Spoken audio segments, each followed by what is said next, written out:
Hi friends, welcome back to Sana's tips. നേടാം LP-UPയുടെ പുതിയ ക്ലാസ്സിലേക്ക് എല്ലാവർക്കും സ്വാഗതം.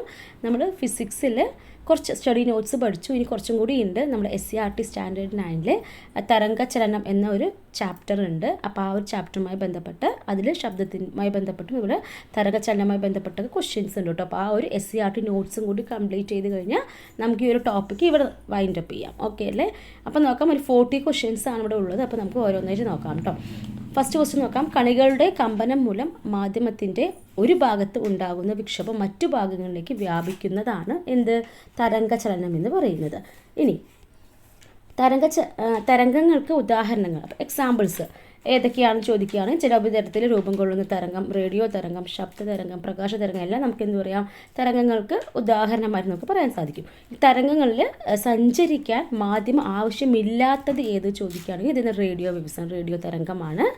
ദെൻ സഞ്ചരിക്കാൻ മാധ്യമം ആവശ്യമുള്ള തരംഗചലനങ്ങൾ ഏതെല്ലാം ചോദിക്കുകയാണ്. ഏതൊക്കെയാണ്? ജലോപരിതലത്തിൽ രൂപം കൊള്ളുന്ന തരംഗം, ശബ്ദ തരംഗത്തിനൊക്കെ എന്ത് വേണം? നമുക്ക് മാധ്യമം ആവശ്യമാണ്.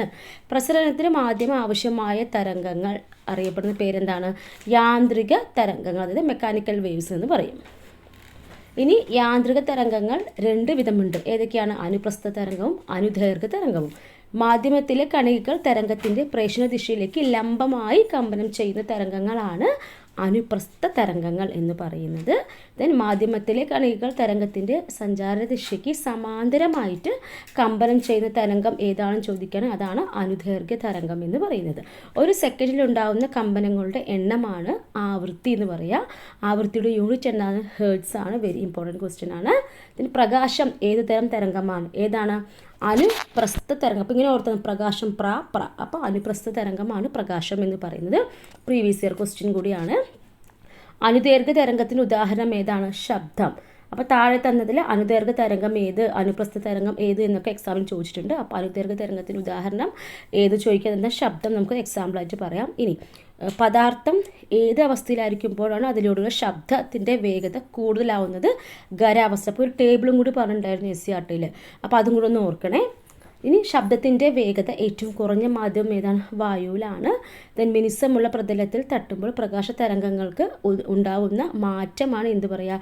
പ്രതിപതനം എന്ന് പറയുന്നത്. ശബ്ദം വ്യത്യസ്ത വസ്തുക്കളിൽ തട്ടി തുടർച്ചയായിട്ട് പ്രതിപദിക്കുന്ന പ്രതിഭാസമാണ് ആവർത്തന പ്രതിഫലനം. ശബ്ദം വ്യത്യസ്ത വസ്തുക്കളിൽ തട്ടിയിട്ട് തുടർച്ചയായിട്ട് പ്രതിപദിക്കുന്ന പ്രതിഭാസത്തിൻ്റെ വിളിക്കുന്ന പേരാണ് ആവർത്തന പ്രതിപതനം എന്ന് പറയുന്നത്. ദെൻ ആവർത്തന പ്രതിപതനം പ്രയോജനപ്പെടുത്തി പ്രവർത്തിക്കുന്ന ഉപകരണങ്ങൾ ഏതൊക്കെയാണെന്ന് ചോദിക്കുകയാണ്. സ്റ്റെതസ്കോപ്പ്, നാദസ്വരം, മെഗാഫോണ്, ഹോണുകൾ, സൗണ്ട് ബോർഡൊക്കെ ഇത് നമുക്ക് എക്സാമ്പിളായിട്ട് പറയാം. ആവർത്തന പ്രതിപതനത്തിന് ഫലമായി തുടർച്ചയായി ഉണ്ടാകുന്ന മുഴക്കമാണ് എന്ത് പറയുക? അനുരണനം എന്ന് പറയുന്നത്. മനുഷ്യൻ്റെ ശ്രവണ പരിധി എത്രയാണ്? 1/10 സെക്കൻഡ് ആണ്. ശ്രവണ സ്ഥിരത എത്രയാണ്? 1/10 സെക്കൻഡ്. മനുഷ്യൻ്റെ ശ്രവണ സ്ഥിരത 1/10 സെക്കൻഡ് ആണ്. ആദ്യ ശബ്ദം ശ്രവിച്ചതിന് ശേഷം അതേ ശബ്ദം പ്രതിപദിച്ച് വീണ്ടും കേൾക്കുന്ന പ്രതിഭാസമാണ് പ്രതിധ്വനി അല്ലെങ്കിൽ എക്കോ എന്ന് പറയുന്നത്.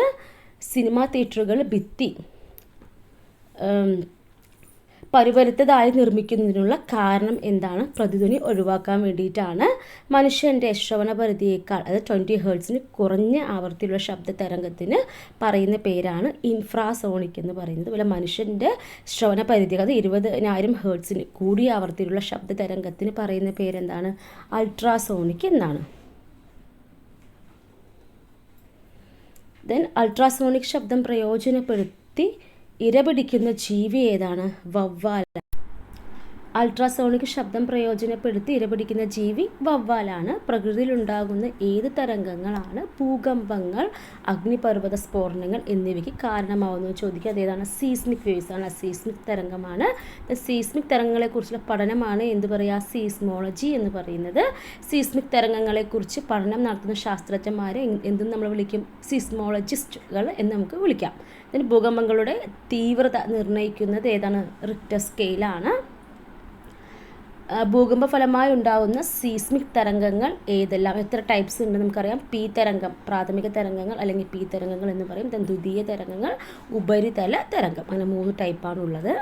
ഇനി സീസ്മിക് തരംഗങ്ങൾ ഏറ്റവും വേഗമേറിയത് ഏതാണ്? പ്രാഥമിക തരംഗമാണ്. ദെൻ ദ്വിതീയ തരംഗങ്ങൾക്ക്, പ്രാഥമിക തരംഗങ്ങൾക്ക് അപേക്ഷിച്ച് എന്തായിരിക്കും? കുറച്ച് വേഗത കുറവായിരിക്കും.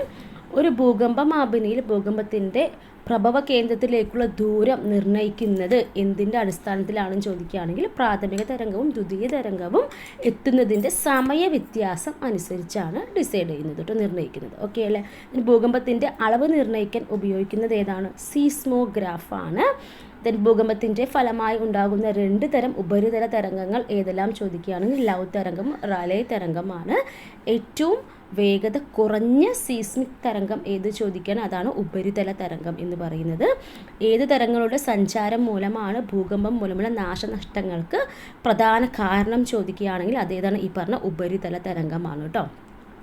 ഇനി സുനാമി ഉണ്ടാകാൻ കാരണമാവുന്നത് ഏതൊക്കെ റീസൺ കൊണ്ടാണ് സുനാമി ഉണ്ടാകുന്നതെന്ന് ചോദിക്കുകയാണെങ്കിൽ കടൽത്തട്ടിൽ ഉണ്ടാകുന്ന വൻ ഭൂകമ്പം നമുക്ക് പറയാം. ദെൻ അഗ്നിപർവ്വത സ്ഫോടനം, ദെൻ ഉൽക്കകളുടെ പതനം. ഈ 3 റീസൺ നമുക്ക് പറയാൻ പറ്റുന്നതാണ്. ഇനി അടുത്തത്, സുനാമി എന്ന പേര് ഏത് ഭാഷയിൽ നിന്നാണ് ലഭിച്ചത്?